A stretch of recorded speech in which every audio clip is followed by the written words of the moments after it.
Hi, I'm Ashley. I'm Jen. And I'm Sarah, and we are Unabridged, the podcast where teachers take on books. Join us each week for bookish episodes and check out our website, unabridgedpod.com, where you can find lots of new bookish content every week.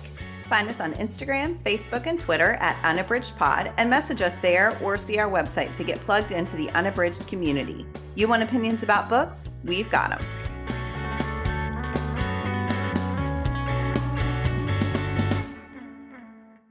Hey everyone, and welcome to episode 218. Today is our February book club episode, and we are talking about Helen Hoang's The Heart Principle. Before we get started, I just want to remind you about our newsletter, which you can sign up for at our website, unabridgedpod.com. Twice a month, we release our newsletter, and one of those newsletters is looking ahead at what's coming up. So we go over our book club and our buddy read. There's a little reflection on a bookish thing that's always a surprise. And then our other newsletter is just sort of a little bit about us. We let you know what's going on in our lives, some things that we're loving, some things that we're looking forward to. So if you're interested in learning more about Unabridged, that is a great place to go. And again, you can sign up for that newsletter on our website. All right, for today's episode, we are going to start with our bookish check-in. Sarah, what are you reading today?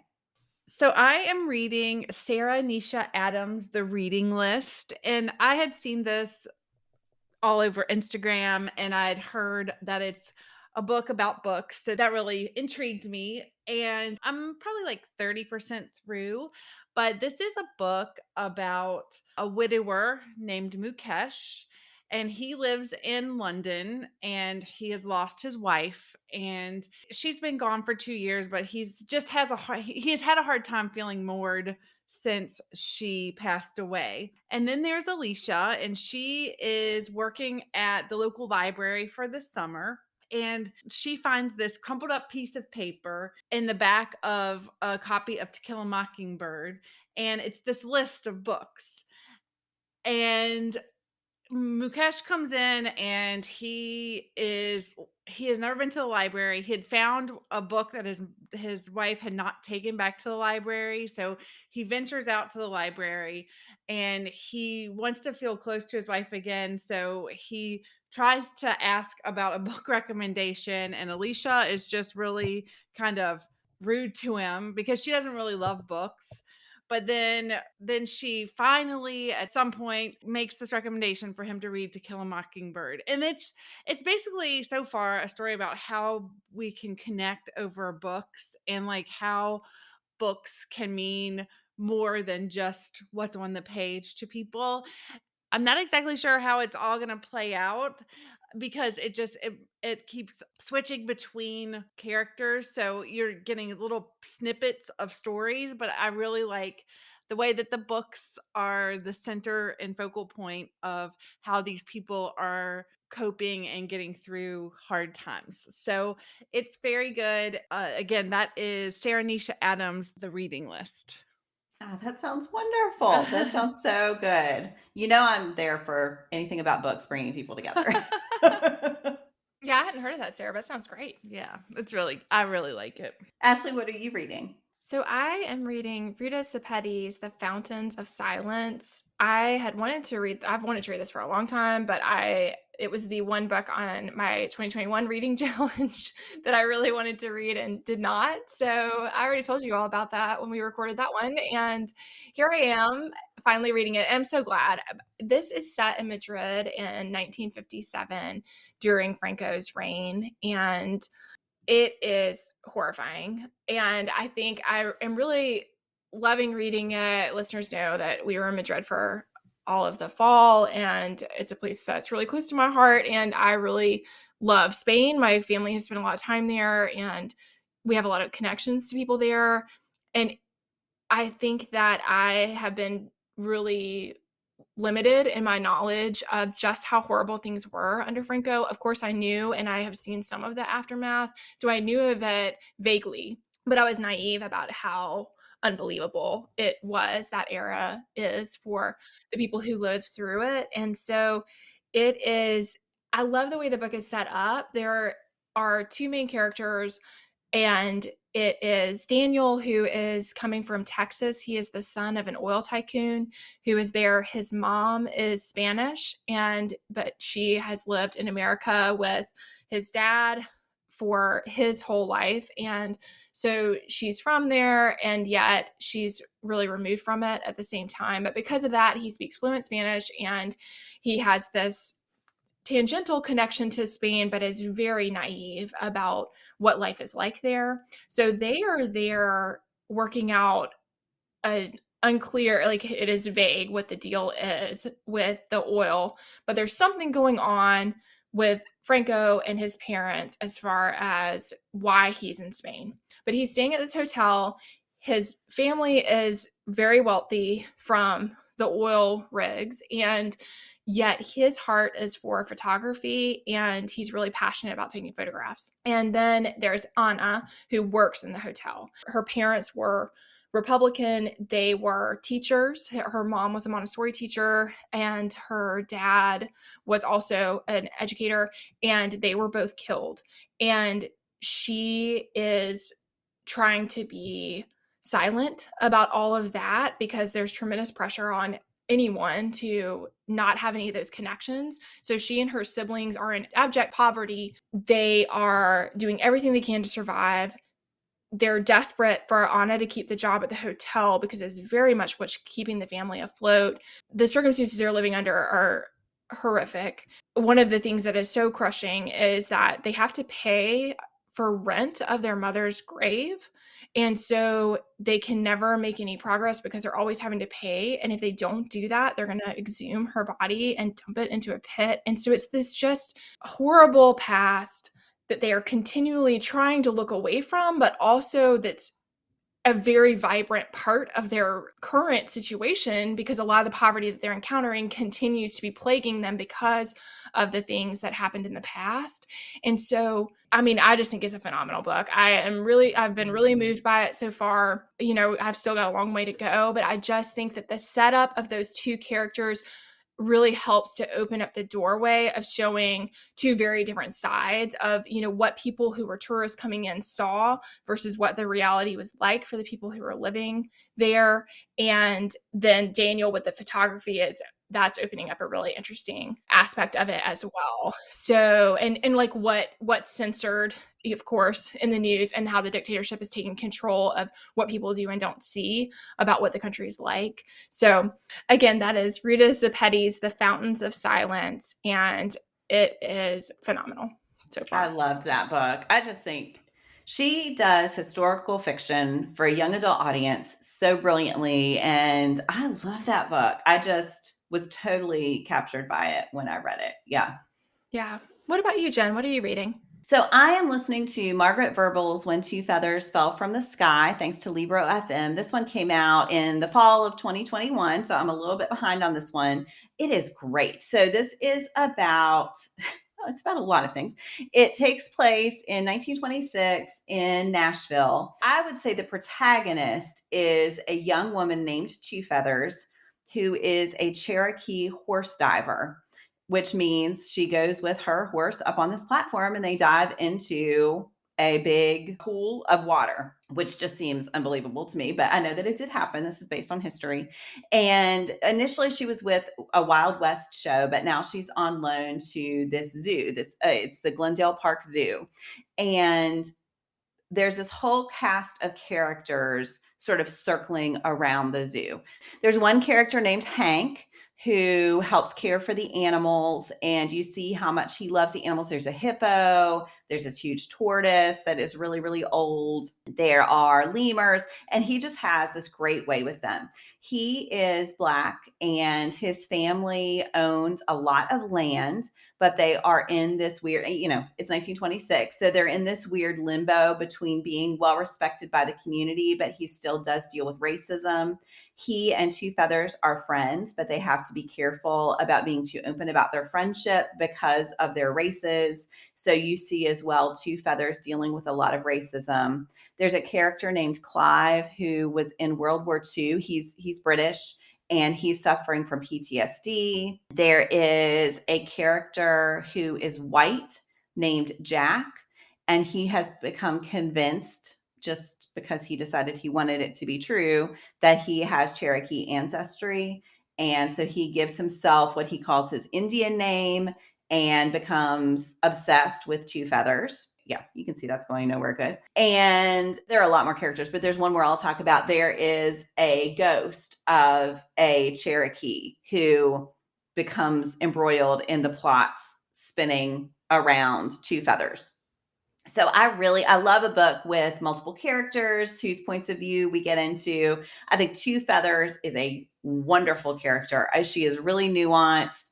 She has this blend of, she understands that a lot of people see her as more masculine because she wears pants a lot and she's diving from the horses. So there are all these ways, like she really loves scarves, that she tries to exert her femininity, and yet she still wants the power that comes to men, and she can't get it. There's a lot of great, just direct discussion about the racism these people faced.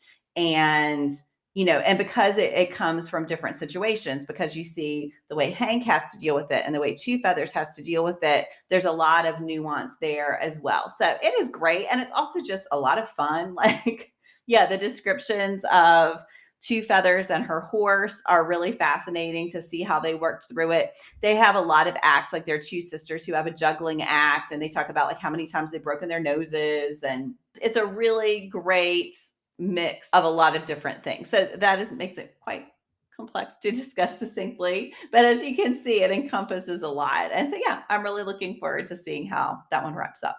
So that is Margaret Verbal's When Two Feathers Fell from the Sky. Wow, Jen, I hadn't heard of that. That sounds fascinating. It's really good. I think both of you would like it a lot. It's really, really good. All right. Well, sorry for that ramble, but we are going to switch over now to our book club pick for this month, which is Helen Hoang's The Heart Principle. I'm going to read a brief summary. Anna has become a YouTube sensation after a video of her playing violin went viral, and it has completely ruined her enjoyment of her art. Quan is recovering from cancer and has not yet returned to normal life.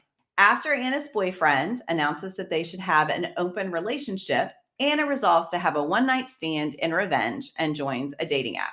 Quan thinks a one-night relationship might help him get over his self-consciousness and does the same. You can see where this is going. When they meet, things, of course, take an unexpected turn. And I didn't want to put this in the summary, but I will just say the turn is not just in the relationship, but this book takes a big turn partway through.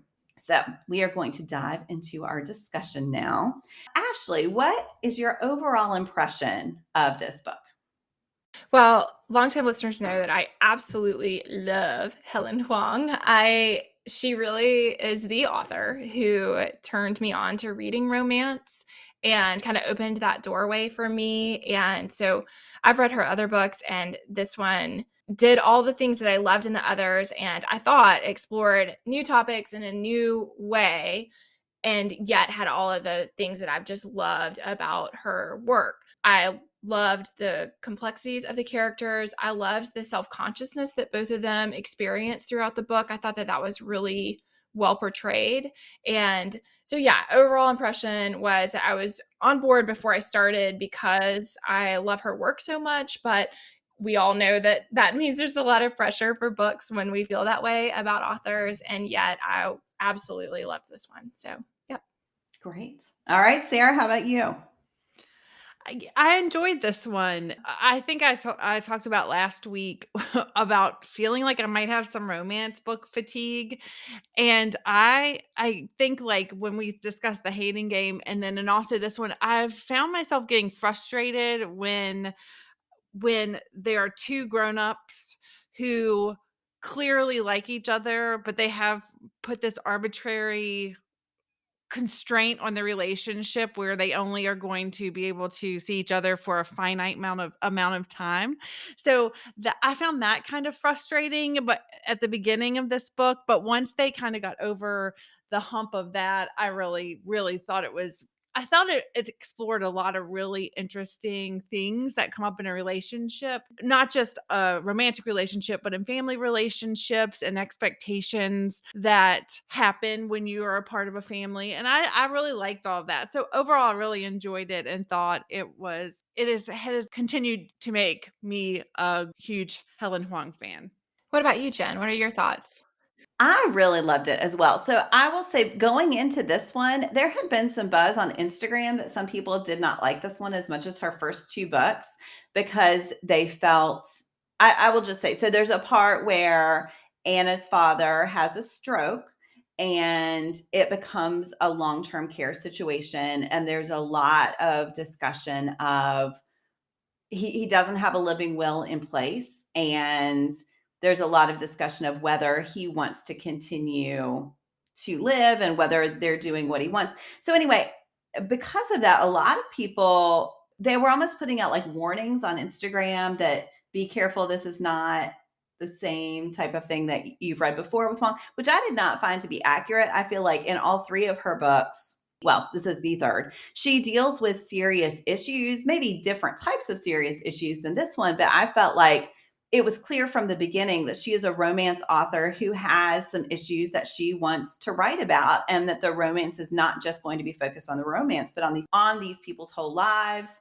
And I will just say, I do not agree with that characterization of this book as being really different from her first two. With that said, I loved it. I just think she has such a knack for building chemistry between characters without making their whole character about the chemistry. Still, again, considering them to be whole people who have whole lives that they are working through, and that their romance needs to fit into the rest of their lives, and that sometimes their lives need to change a little bit because of the romance, and because beyond the romance, just because of their ongoing romantic relationship or their relationship with this new partner. So yeah, I loved it. And I know we're going to dig into what worked for us a little bit, but yeah, I just felt like it was consistent with what I love about Huang, not a departure from that. I don't know how you all feel about that, but I thought that was Yes. really interesting Yeah. that people felt that. Yeah, I think that that's what works for me with her writing, and so I agree that this is a different issue than some of the other things that she's covered, but it's consistent with the complexities that are normally explored in her work. Absolutely. Okay, well, yay. I just kept wondering if I was off base on that, and then that is confirming. All right, well, we are going to move to our next category, which is what worked for us. So, Ashley, what's one thing that worked for you?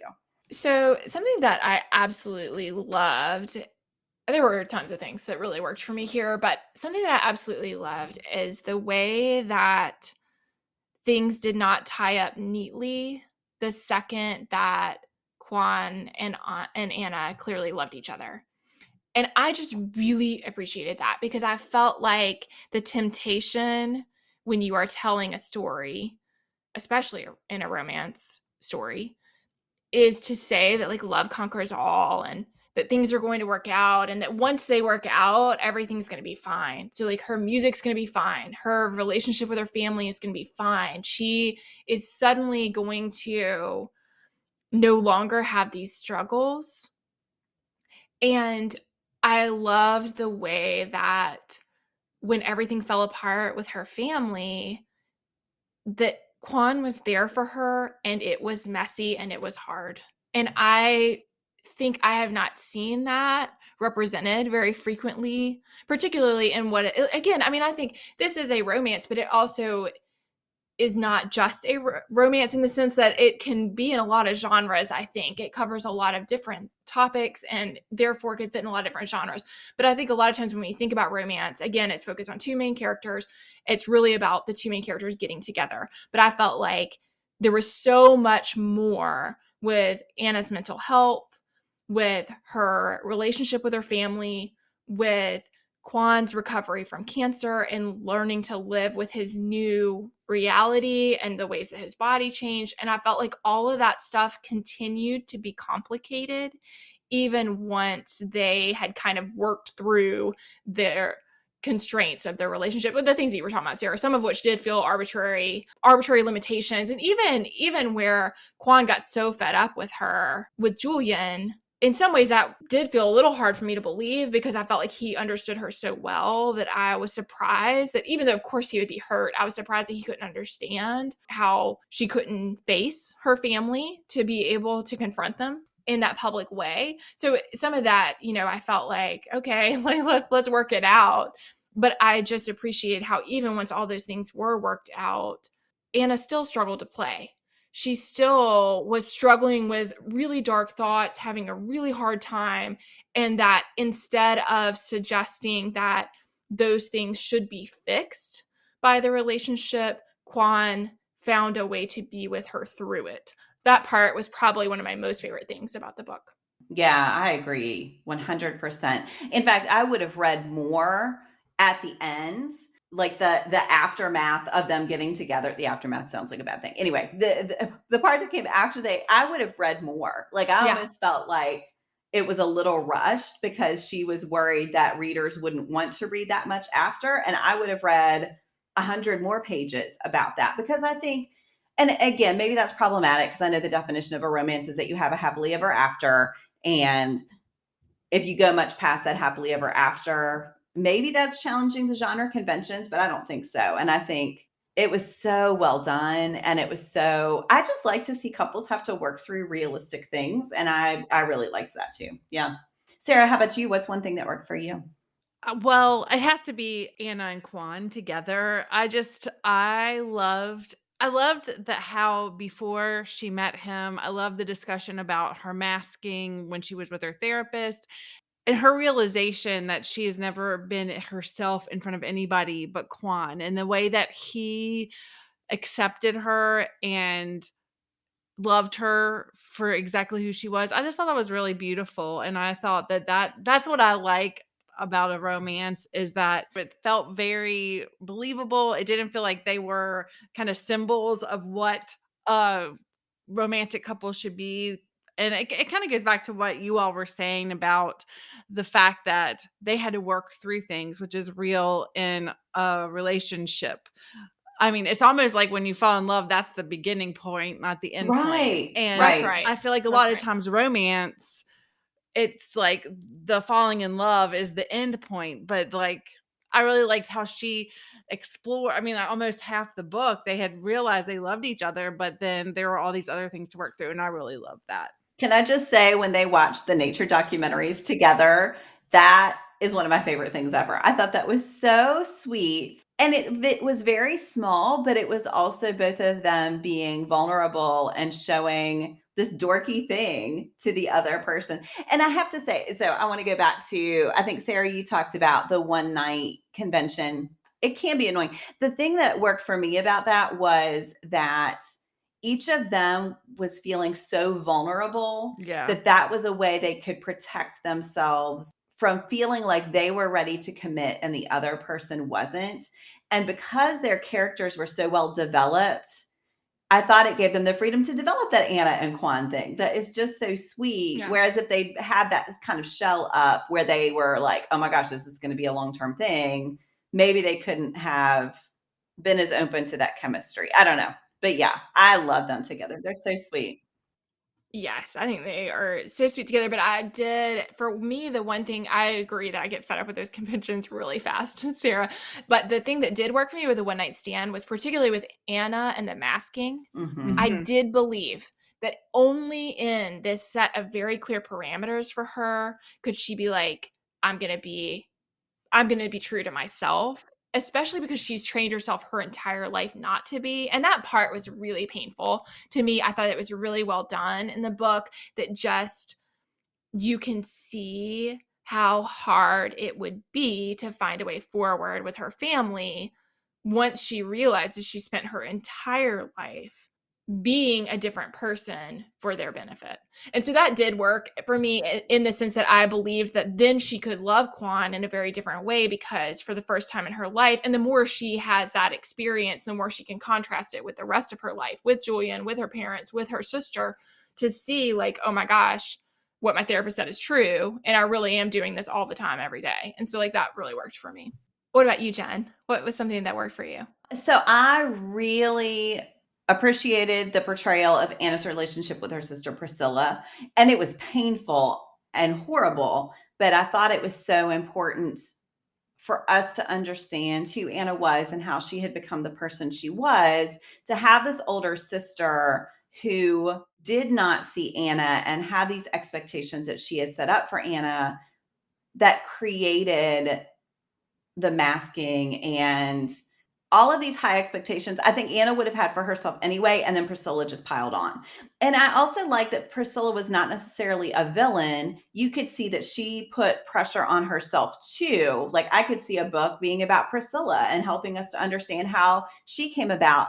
And I also really liked that there was not this neat resolution to their relationship, that Anna just had to accept the fact that she was going to have to move on and not reach the kind of understanding with Priscilla that she wanted. I thought that moment, that part where over and over Priscilla refused to accept Anna's new understanding of herself as being on the spectrum, that she diminished it, that she almost made it into a joke, was so frustrating and so hurtful and felt so real. Like I felt like I could exactly see it playing out like that, but it was so hard for Anna to get there herself. And then it made so much sense to her and helped her understand herself.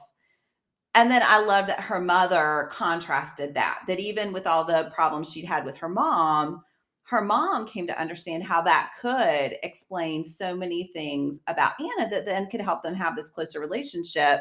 Anyway, I just thought all of that was really powerful. It was really hard to read, but I thought it was really well done because I do think it just rang true. Yeah.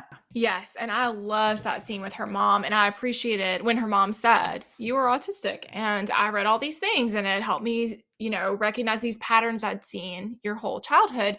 But I appreciated how Huang showed both parts. That sometimes the reception is like your mom, like her mom is in the story, where it's like a light bulb turning on, and other times it is a stark refusal to accept the truth, and seeing that play out with Priscilla. And I just loved that. And I loved that there was hope that things would work out and move forward, but that it wasn't simply that everybody in her family suddenly was like, oh. And I love that her mom was seeing a therapist and that Yes. she started to see the value of that, and it was just so nice to see that her mom was willing to grow and change instead of digging her heels in. So I appreciate that we saw both parts. We saw Priscilla, who was digging her heels in and still adamantly refusing to open her eyes, Mm-hmm. and yet we saw the mom who was so ready to change.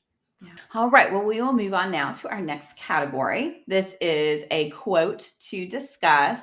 Ashley, what quotation would you like to share? It was tough for me to narrow it down. And I will say I listened to this one thanks to Libro FM. And I usually read Huang's work, and I thought the audio was great, but there were so many times I wanted to write down the quotes. And so the one that I chose is, "It's like pricking yourself with a needle. Do it once and you're okay. You can ignore that it even happened. Prick yourself repeatedly without giving yourself time to heal, and soon you're injured and bleeding." And there were so many things I thought were really beautiful, but that was really striking to me because, again, we really come to understand how Anna has been masking in front of her family her whole life, but certainly as an adult, where she's no longer living in her parents' home. So she does have her own space. She is able to be more herself outside of this dynamic, that then when she's suddenly back home and caring for her dad, it is going to be excruciatingly painful because she is suddenly doing something that she was able to do in a much more isolated way. She's now doing all the time, every day.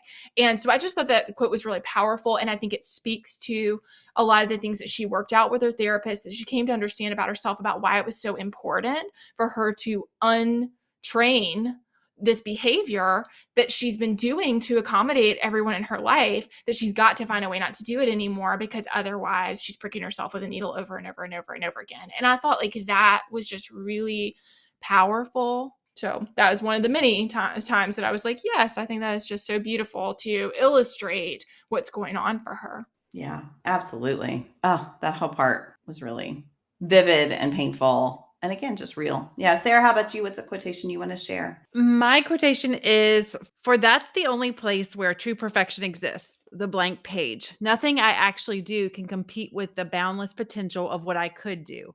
But if I allow the fear of imperfection to trap me in perpetual beginnings, I'll never create anything again." And pretty simply just thought that encompassed a lot of Anna's anxieties and issues surrounding her loss of being able to play her violin, which was a very defining thing for her. So that just really spoke to me, and I liked the way that was explained about the blank page, and you can just feel her frustration when she's trying to play, but then she's in her head and she's hears one wrong thing and she keeps going back to the beginning. I thought all that was really powerful and a great explanation of kind of what was going on inside her head when she's trying to. I liked how she said that people would say just get over it or just play through, and then I thought that was a really good illustration of how it was working in her mind and why she couldn't just push through and finish the piece. So I really like that. What about you, Jen? What's your quote? Yeah, mine is going to be along the same lines, but so mine was, because it's art, you can't please everyone. The second you change it so one person likes it, you'll lose someone who liked it the way it was before. Isn't that what you've been doing as you go in circles? You have to learn how to listen to yourself again, to be yourself.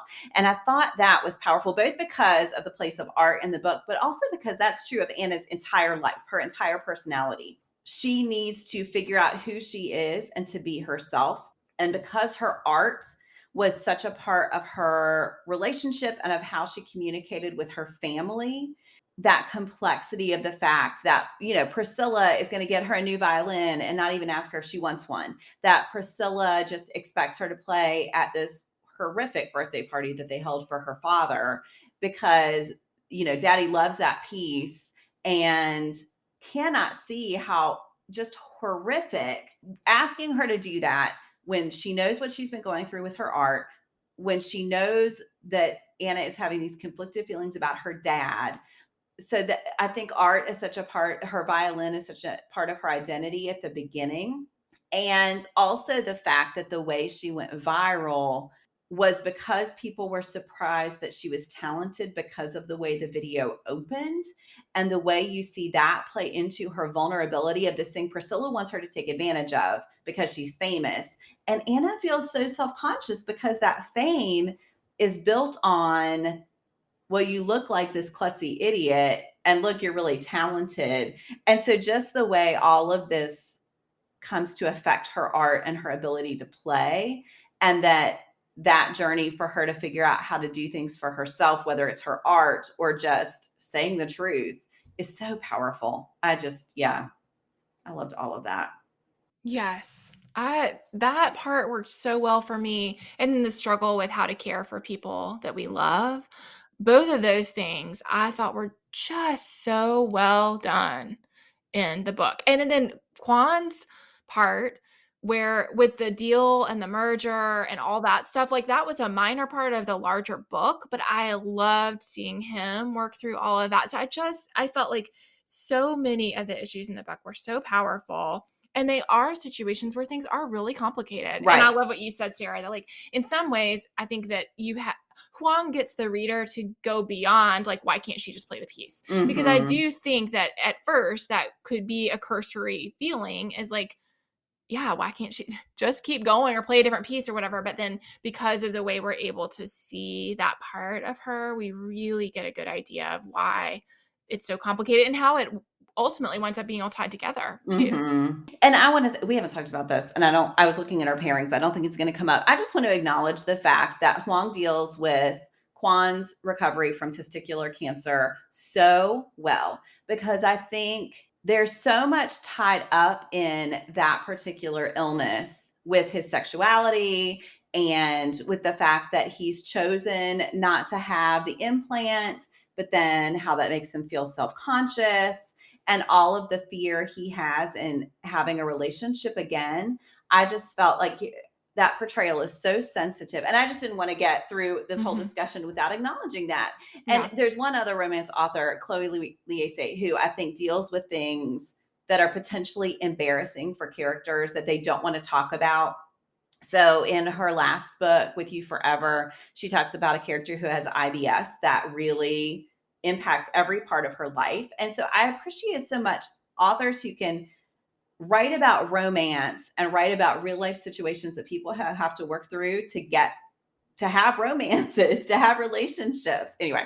Yes, I just want to add on a tiny bit there. Just that I loved even within, and we won't get all graphic here, but I just want to say that even within sex, that there's this idea that like there's a right way to be, and there's a right way to feel things, and there's a right. We do have these conceptions in society that some things are right and some things are wrong, and so I loved all of that too. So I think it tied into Kwan's recovery from cancer and him feeling like his body's supposed to look the right way and that there's a wrong way and a right way. And then with Right. Anna and like what brings her pleasure and what doesn't, and how she is so humiliated by that. But because of that, like that she would rather, again, it's all about masking. And so for her, yes, she is on the spectrum and she's working through that. But I think also there's just this idea that all of us think there's like a right and wrong way. And because of that, we do all these things that we assume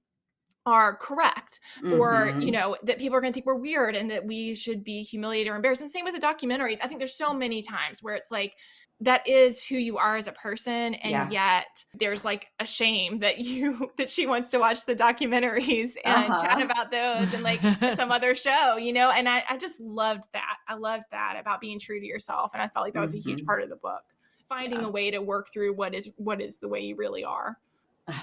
There's so much to talk about I with this know. book. This is going to be an epic chat. We started this episode saying it would be short, and yeah, we're not headed in that direction. Anyway, all right, we will move on now to our pairings. Sarah, what book would you recommend as a pairing for this one? I'm going to recommend Jasmine Guillory's The Wedding Date. I read this a while back, and this one is not quite, it doesn't tackle as many serious issues as the heart principle. It doesn't have that sadness, because I think there's a point in the book that's very sad, and it was difficult to read. So this one focuses more on the relationship and the romance. But what I think what makes it a good pairing for the heart principle is Guillory, like Hoang, they write, and like people from other books that she write, other romances show up. So like in The Heart Principle, Michael and Stella were from another Hoang book, and I really really like that. So Mm-hmm. Me too. so Jasmine Guillory does this with her wedding date series. This book is about Alexa and Drew, this is also reminds me a bit of Kwan and Anna's relationship. They are in an elevator and end up going to a wedding together. I mean, they were complete strangers, end up going to a wedding together.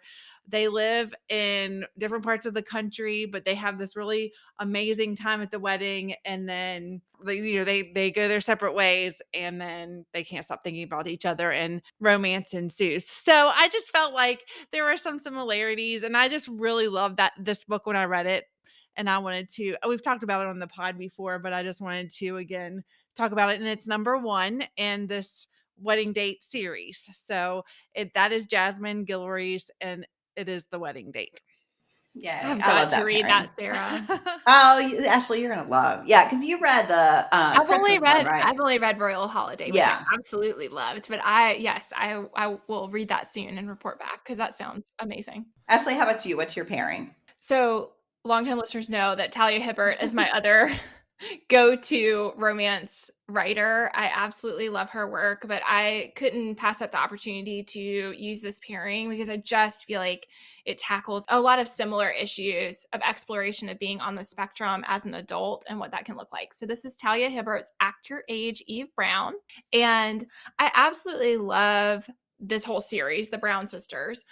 But I think what works, and exactly what Sarah was saying about Guillory and Hoang, you have the characters who come in and out of the different books. And so the other sisters are in this one as well, but it doesn't matter the order. This is book 3, and you could start with this one. But in this, Eve is trying to get her life together. She feels like everybody thinks she's flighty and that she can't keep a job and that she doesn't have a clear plan.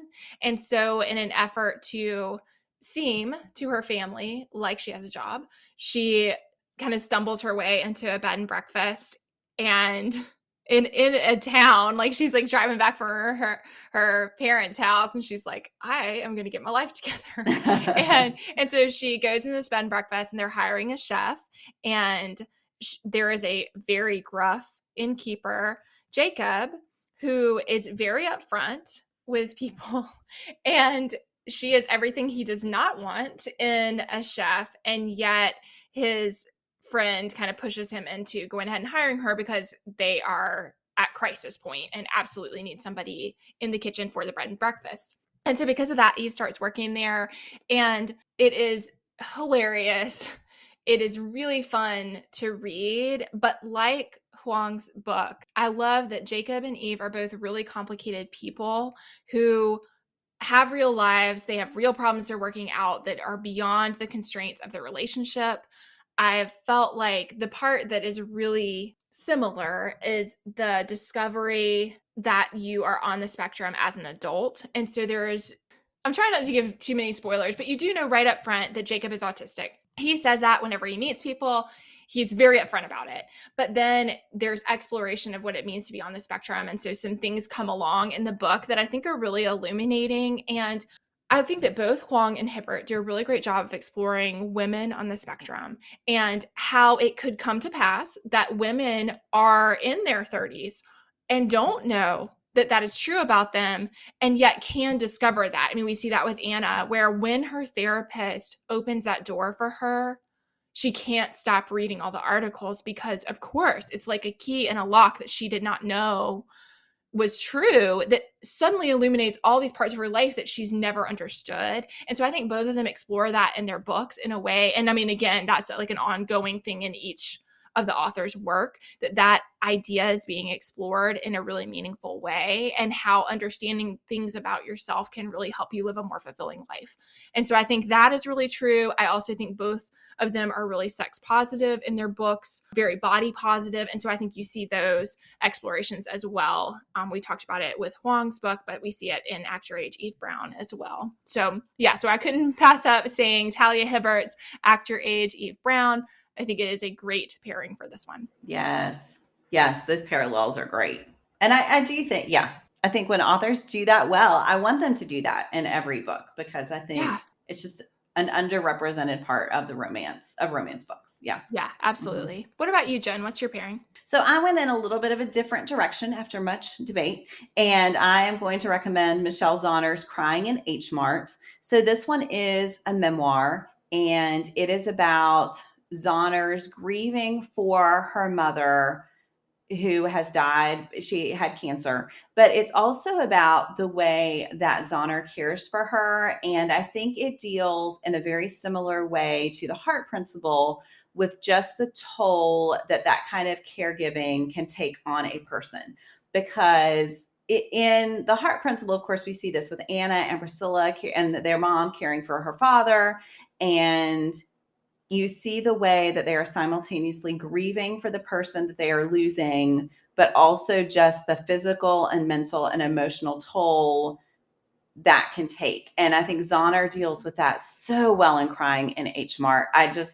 She's honest and vulnerable in sharing what it meant to her to do it and why she needed to do it, but also the fact that it is so agonizing and so difficult just to continue to push through in that sort of situation, and the complexities of caring for the person, feeling like it's something you need to do, but also the fact that there is some resentment there, and just how isolating it can feel. I just thought that was so well done in both books. Of course, the books are quite different, and so the tones are really different, but I felt like that part of each book, there were some strong parallels there. So that is Michelle Zauner's Crying in H Mart, which I think if that part of the Heart Principle resonated with you, this memoir would as well. I love that memoir so much. It was so beautiful.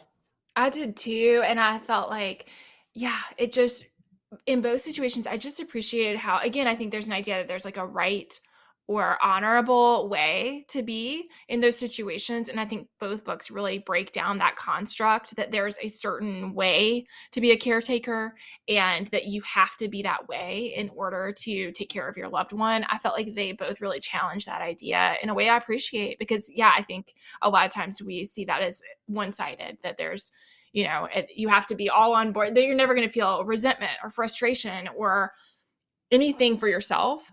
And so I think they really show that. And then how much of a strain it is on the people in the family, like between each other, how hard that, with Zauner and her dad. I mean, it's those tensions between them that I think are explored in both as well. Yeah.